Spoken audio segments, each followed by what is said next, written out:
मंगलसूत्र वो एक सोने का कीमत का मुद्दा नहीं है। उन्होंने कहा था कि देश की संपत्ति पर पहला अधिकार मुसलमानों का है। कांग्रेस के घोषणा पत्र में पूरी तरह मुस्लिम लीग की छाप है। लोकसभा चुनाव में 6 चरण बीत चुके हैं, लेकिन जैसे जैसे ये चरण आगे बढ़े, पीएम मोदी के रैलियों में मुसलमानों का रेफरेंस बढ़ता गया। कभी बिना नाम लिए तो कभी खुलकर मुसलमानों के बहाने विपक्षी पार्टियों को घेरा गया।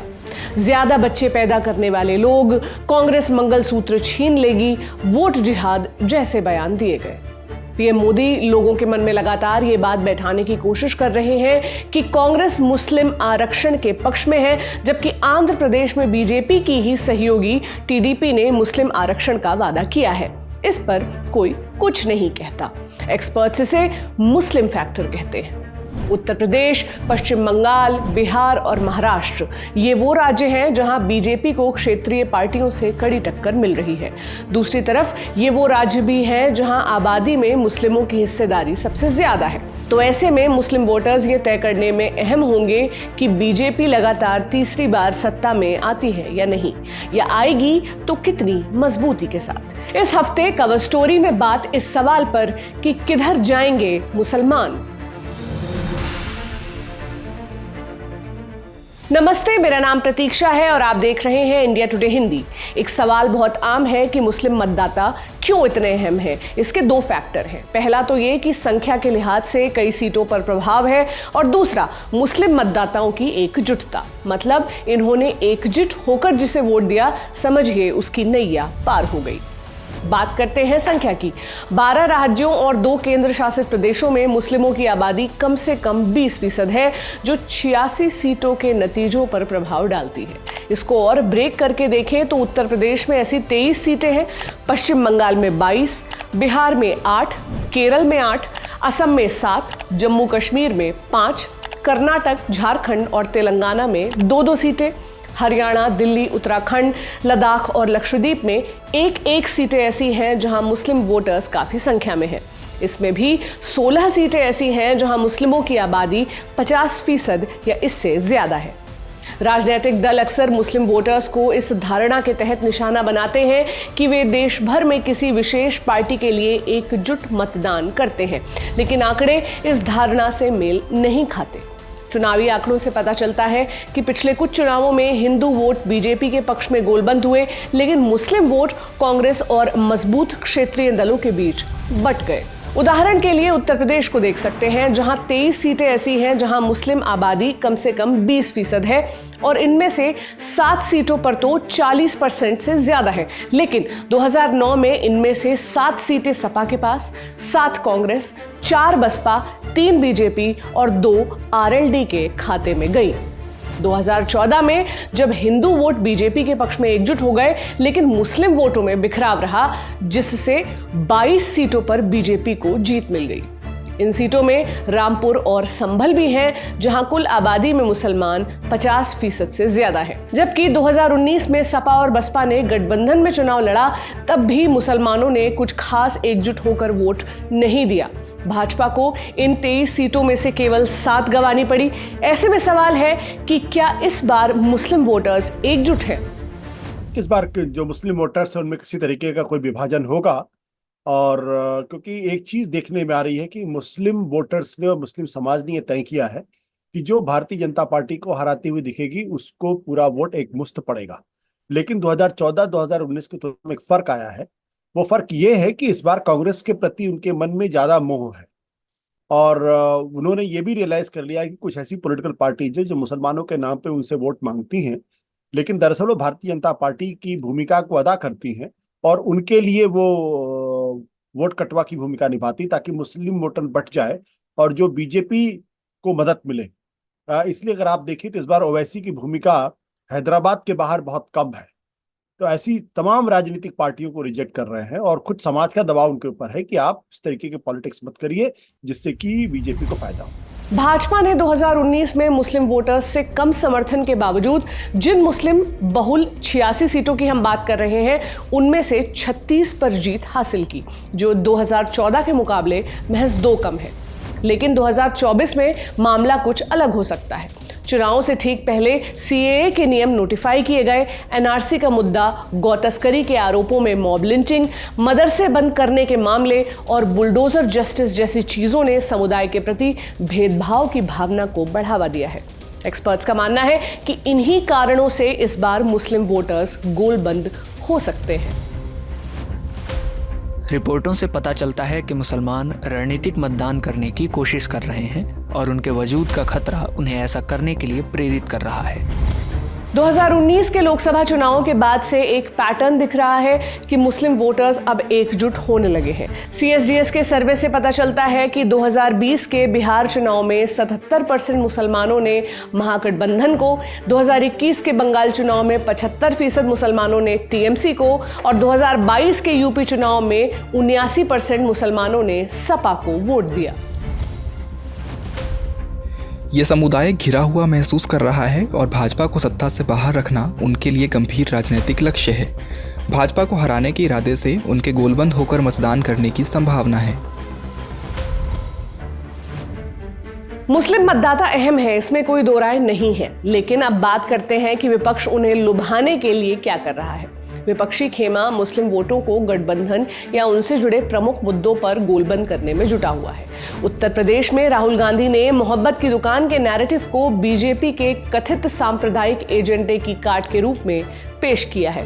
वहीं अखिलेश यादव PDA यानी पिछड़ा, दलित और अल्पसंख्यक फॉर्मूले को आजमा रहे हैं। इसका असर भी दिखा है, जहां 2022 के विधानसभा चुनाव में सपा के विधायकों की संख्या 47 से बढ़कर 111 हो गई थी। बंगाल में TMC सीधे तौर पर मुस्लिम मतदाताओं को लुभाने से परहेज नहीं कर रही है। CAA नियमों की अधिसूचना के फौरन बाद ममता बनर्जी ने इसे NRC से जोड़कर पेश करना शुरू कर दिया।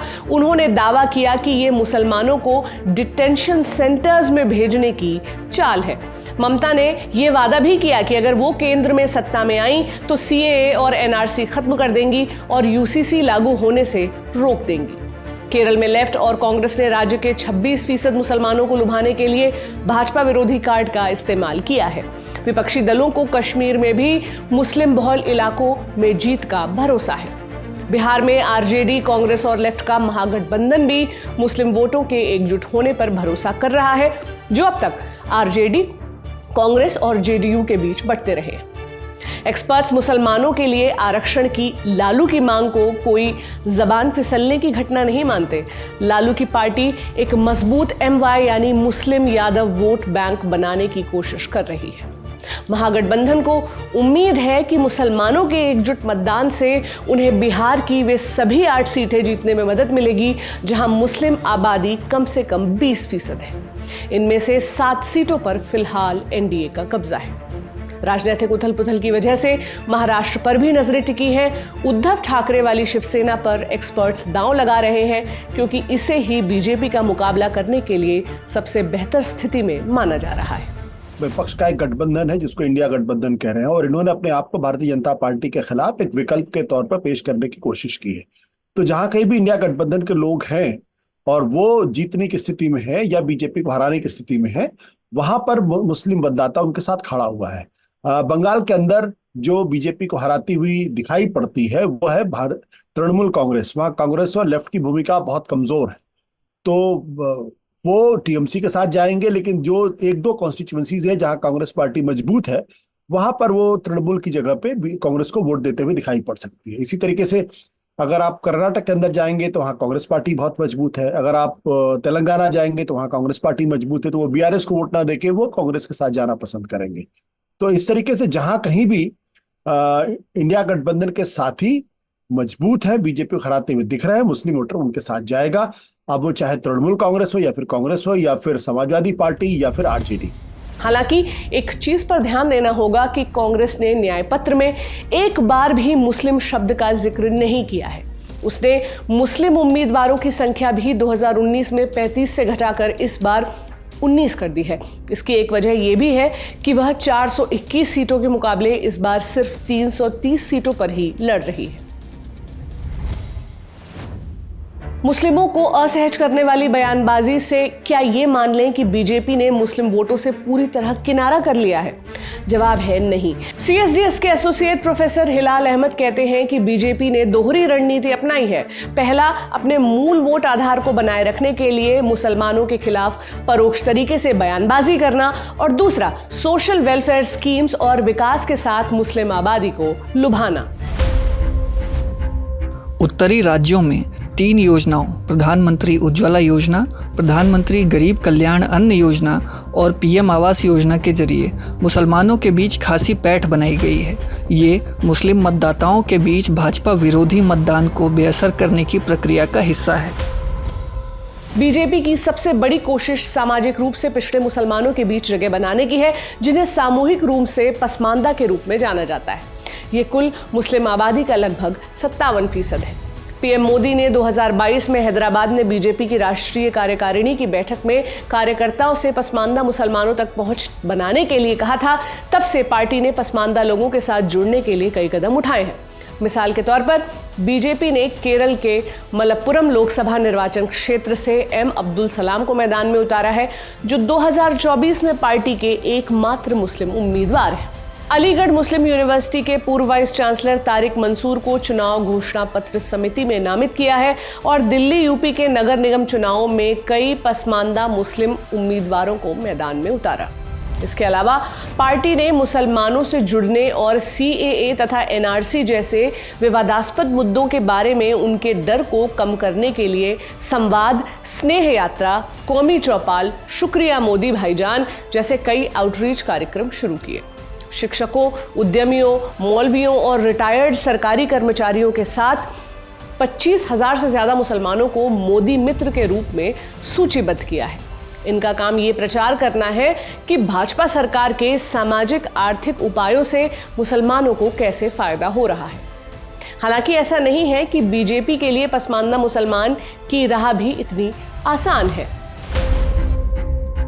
पसमानदा आरक्षण चाहते हैं, लेकिन प्रधानमंत्री ने आरक्षण में पसमानदा या किसी भी मुस्लिम को शामिल करने की संभावना से साफ इनकार कर दिया है। अब एक अहम सवाल कि देश में मुस्लिम नेताओं की कितनी कमी है। आजादी के बाद से भारतीय मुसलमानों ने बड़े पैमाने पर कांग्रेस, सपा, बसपा, TMC और RJD जैसी पार्टियों का समर्थन किया है। इन दलों ने मुस्लिम हितों की रक्षा की बात समय समय पर कही है, लेकिन वे उन्हें अनुपातिक प्रतिनिधित्व देने से हिचकते रहे हैं। आबादी में मुसलमानों के हिस्से के आधार पर लोकसभा में उनके सांसदों की आदर्श संख्या 76 होनी चाहिए, लेकिन सबसे ज्यादा संख्या 1980 में ही रही, जब 49 मुस्लिम सांसद चुने गए। बीजेपी 2014 में एक भी मुस्लिम सांसद के बिना बहुमत वाली पहली पार्टी बन गई। 2019 में 21 राज्यों और 4 केंद्र शासित प्रदेशों से एक भी मुस्लिम सांसद नहीं चुना गया। इसके लिए कांग्रेस पहले अपने यहाँ सुधार ला सकती है। कांग्रेस कार्य समिति के 77 सदस्यों में से केवल 5 मुस्लिम हैं और सिर्फ एक किसी विधायी निकाय का सदस्य है। 2014 में 882 मुस्लिम उम्मीदवारों में से सिर्फ 23 जीत पाए। 2019 में 819 में से सिर्फ 28 मुस्लिम उम्मीदवारों को जीत मिली। इस चुनाव में सांप्रदायिक नैरेटिव ने उनकी आशंका को और बढ़ाया है। किसी भी धर्म विशेष के खिलाफ नैरेटिव बनाने से बचने के लिए और लोकतांत्रिक प्रक्रिया में मुसलमानों की सार्थक भागीदारी के लिए और कोशिशों की दरकार है। तो ये थी इस हफ्ते की कवर स्टोरी, जो इस सवाल को टटोल रही थी कि इस बार कहां जाएंगे मुसलमान। आप अपनी राय हमें कमेंट बॉक्स में बता सकते हैं। देखते रहें इंडिया टुडे हिंदी और हमारे चैनल को सब्सक्राइब कर लीजिए। शुक्रिया।